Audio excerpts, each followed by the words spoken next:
Alright, says, welcome to my channel, Who's You Talking To? And today's guest is no other than Jason Walker. Who is he? Chase, where did you grow up, Chase? Well, first of all, thanks for having me on, Jeff. Born and bred on the Wirral, 1970, 51 in a couple of weeks' time, so I'm getting on now. Growing up, to me, I've hit the jackpot, won the lottery, as they say, Jeff. My parents are still together, early 70s now. Wonderful parents, couldn't ask for anything better. You hear a lot of horror stories, people's childhoods growing up. True, yeah. Mine was the opposite, my mother was very loving, very caring, put her kids first. I always have a story to tell about my mum, which to me sums her up. What's your mum's name, Jace? Eileen. Eileen? Yeah, lovely woman. In the army, home on leave one time, brought me washing home, as you do. Mum washes it. I did say to her, do not iron it. Being in the army, it's got to be ironed. Regimental creases, yeah. Yeah, as you know. I was running late, going back to camp, and just picked up my bag away I went. Get back to camp, opened up my bag, Lofty Pickering, platoon sergeant at the time. Right lads, get on parade. Parade means get on, get your kits on, whatever dress it is. Yeah, up for an inspection, and I opened my bag, and there's all my gear ironed, and I thought, you know what, get it on. Out we go, whole platoon's outside, 26, 27 lads. Lofty, up and down the lines, comes to the front, he says, Kingsman Walker, come out to the front. I thought, shit, what have I done now? I go out to the front, turn and face the platoon, he said, now every man needs to look like this. Look at this uniform, pressed, clean, how it's been ironed. That to me sums up my mum. I was like, cheers mum, done me proud. My father was a workaholic. Didn't see much of my dad growing up. Where did he work, your dad? What's his name? What's your dad? Norman. Storman. As a young lad, he was in the Merchant Navy. He came out when he was about 19. Into the ambulance service, and that was his day job. His day job, as in his main job. He must have been an angel to do that job, Jace. An ambulance, yeah. You see a lot of things, don't you, with kids and accidents and stuff like that.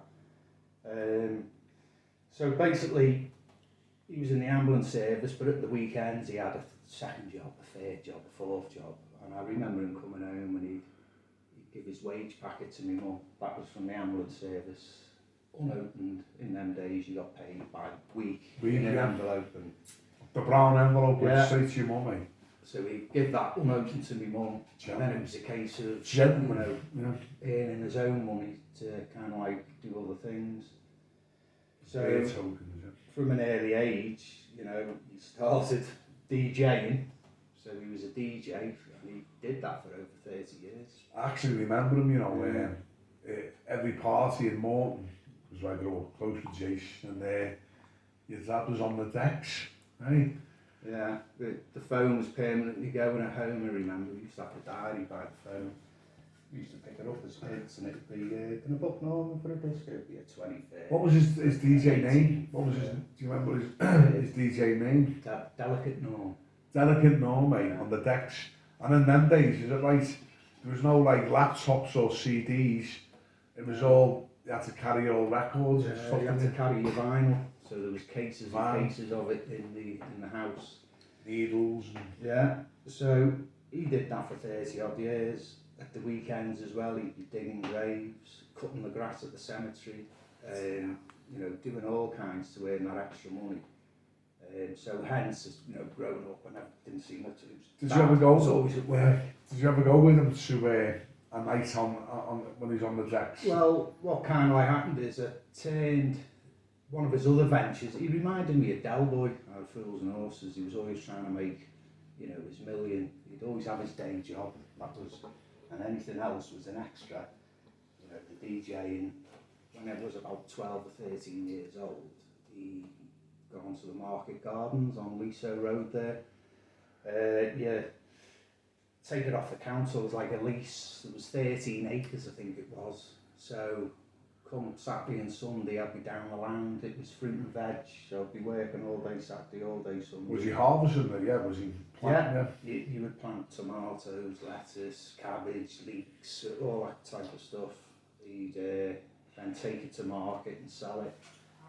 So that was another one of his ventures. He had a greengrocer's shop as well at one stage. There was all these things that he was getting. And he's still going today, Norman? Still going today.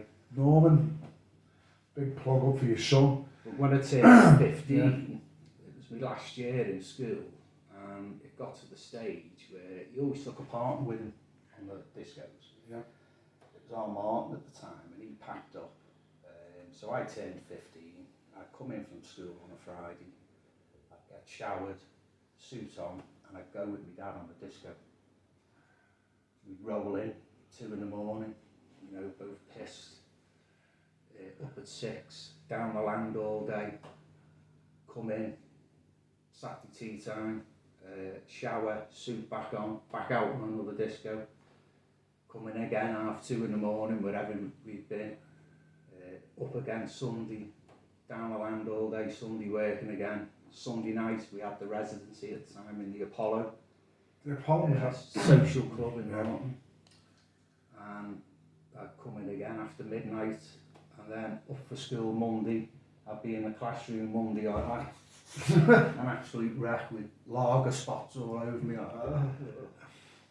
So you could have a pint with his dad, Jerry, instead. Yeah. Laid back. Yeah. He did like it. He did like a drink, yeah. Not surprised, he needed a little blow-ups.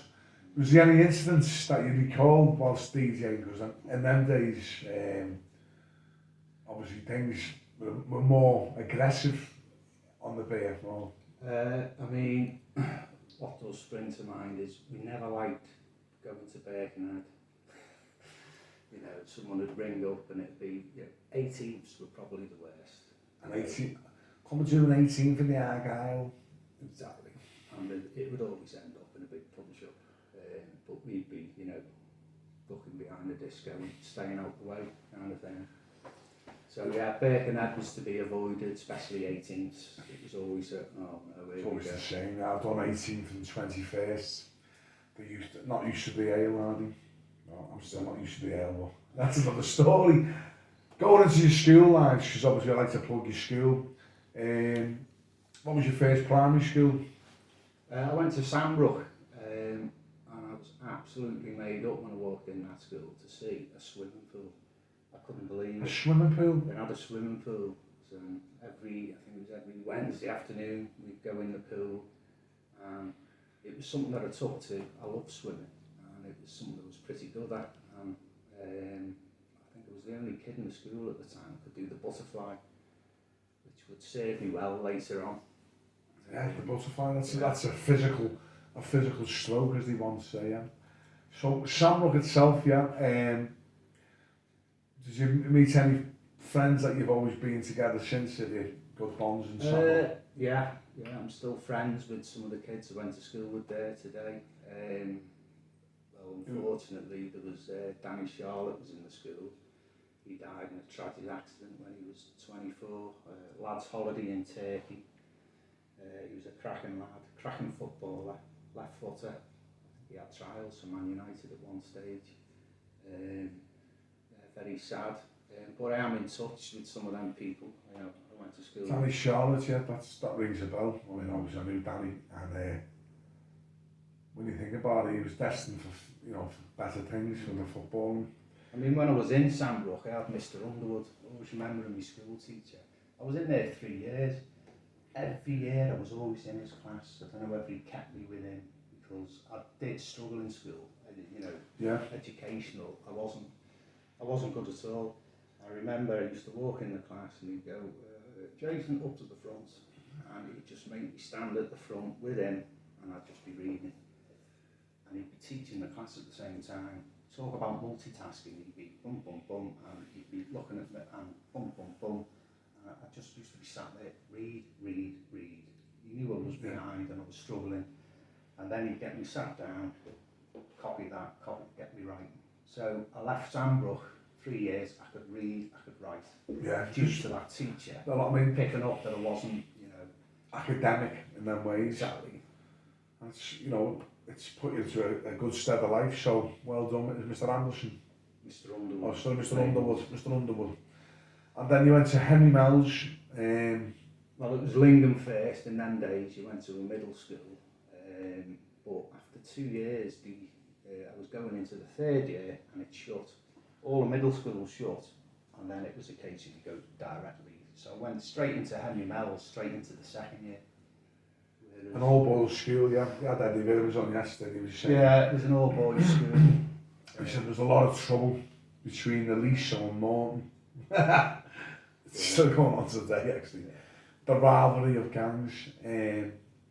Was you a good lad in there, or did you ever get the cane, or? I did get the cane. Any stories?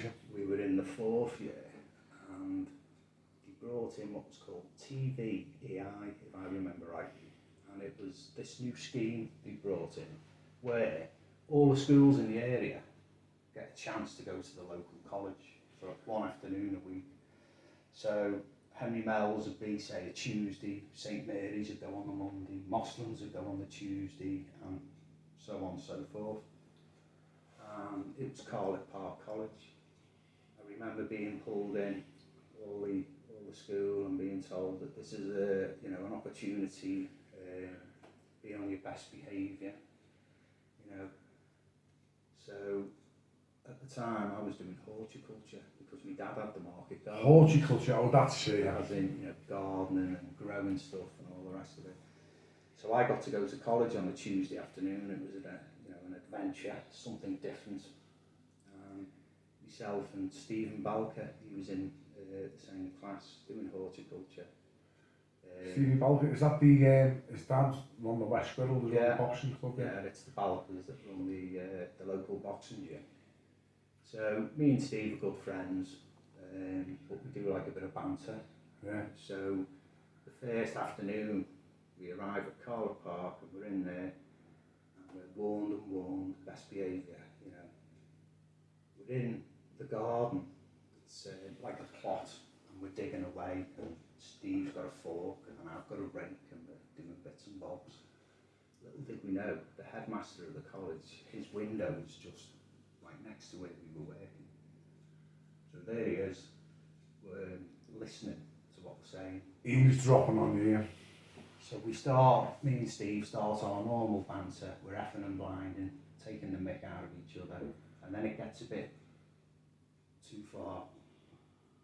Steve picked his fork up and threw it at me, and I ducked, went whizzing past my head. So I had my rake, I went and swung it at him, and he ducked, went past his head, and then next thing we started having a bit of a punch up, and we're on the floor rolling round in the dirt, and all of a sudden the window opens, "You two in my office." So we go marching in there, covered in blood and everything. He said, "I've never heard language like it in my life, and fighting on my premise, this is an absolute disgrace." He said that you two are expelled from this college and your school. You're never coming back. That was harsh, wasn't it? We were like, oh shit, we're in it now. So it was still early afternoon. I said to Steve, what we're going to do? He said, let's just go home, we'll face the consequences tomorrow when we get in school. So away we went. I got up the next morning, I was like, oh, fuck, here we go. So we get into school straight First away. bit of bother in your life, yeah. It's Walker, Balker to the headmaster's office. So in we go, and at the time, it was Mr. Egan, he was the deputy head, I think, if I remember rightly at the time. The headmaster must have been away or whatever. Got us in the office and he battered us, basically. He knocked our heads together. I seen the stars, the birds, nearly knocked me out. He was punching, kicking us. He was that fuming. You was at the headmaster? Yeah. And then you get away with today, was he? he then turned round to us and said, right, you're both up for the cane. Mr. James's off is 10 o'clock. Who was the teacher who was on that? Cane does. No, who brutally assaulted you? Mr. Egan. His name. Mr. Egan. Did they have Eddie Williams? Eddie Williams said he was okay. Yeah. Well, Eddie Williams was a different kettle of fish. So you just took a beating off Mr. Egan. We took a beating, and then at 10 o'clock I had to go to class for an hour, and then the walk of shame, 10 o'clock, traipsing up to the office, me and Steve. Steve goes in first, comes out in, I'd say tears, but, and then I go in, and I remember it was only a small office, and I couldn't believe the amount of teachers that had squoze in to see what was about to happen. They were all in there, and I was like, Like a public hanging. Yeah. And what they actually did is take your blazer off and they bend you over, face the door, and you get a double whammy. You put your head under the doorknob.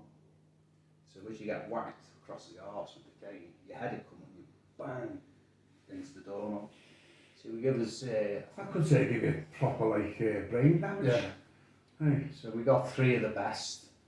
And that was an incident, in school. 3 of the best and a knob in the head.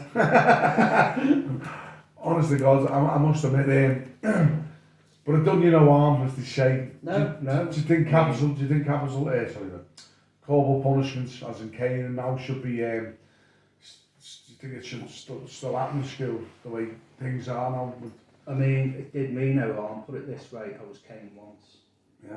I learned my lesson and I wasn't really in trouble again. So, I think you should, it's one of them, isn't it? Everyone has different opinions on it. Different opinions. But anyway, we're going to leave this. Stand by for part 2 with me and Jake Walker. Thank you very much. Stay tuned.